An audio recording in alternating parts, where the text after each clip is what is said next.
నమస్తే అండి. ఈరోజు ఎంతో హెల్దీ అండ్ టేస్టీ రాజ్మా ములక్కాడ కర్రీను మా ఇంట్లో ఎలా చేసానో చూసేయండి. ముందుగా కుక్కర్ని తీసుకుని అందులో 1 కప్పు నానబెట్టిన రాజ్మాని 6-7 ములక్కాడ ముక్కలను వేసి 1 కప్పు వాటర్ వేసి 1 స్పూను సాల్ట్ కూడా వేసి ఒక 2-3 విజిల్స్ వచ్చే వరకు ఉడికించుకోవాలి. ఇప్పుడు 1 కప్పు టమాటా ముక్కలను మిక్సీ పట్టి పక్కన పెట్టుకోవాలి.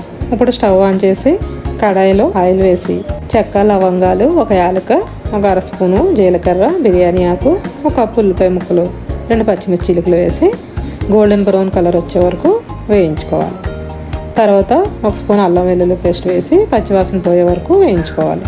ఇప్పుడు మిక్సీ పట్టిన టమాటా ప్యూరీని కూడా వేసి బాగా కలిపి అందులో 1 టీ స్పూన్ కారము, 1 అర టీ స్పూన్ పసుపు, 1 పావు టీ స్పూన్ ధనియాల పొడి, రుచికి సరిపడా ఉప్పు వేసి బాగా కలిపి కొంతసేపు మగ్గనివ్వాలి. ఇప్పుడు ముందుగా ఉడికించిన రాజ్మాను నీళ్ళతో పాటు వేసి తర్వాత ములక్కాయ ముక్కలను కూడా వేసి కొంచెం వాటర్ పోసి మూత పెట్టుకుని ఒక 5 నిమిషాలు లో ఫ్లేమ్లో ఉడికించుకోవాలి. నేనైతే ములక్కాయలు ముదరగా ఉన్నాయని కుక్కర్లో పెట్టాను. లేతగా ఉంటే కనుక ఈ టైంలోనే మగ్గబెట్టుకోవచ్చు. ఇప్పుడు మూత తీసి ఒకసారి కూరను బాగా కలుపుకొని 1 స్పూను ఆమ్చూర్ పౌడర్ వేసి కొంతసేపు మగ్గనివ్వాలి. ఈ ఆమ్చూర్ పౌడర్ వేయడం వల్ల రుచి పెరగటమే కాకుండా గ్యాస్, ఎసిడిటీ వంటి సమస్యలు కూడా తగ్గుతాయి.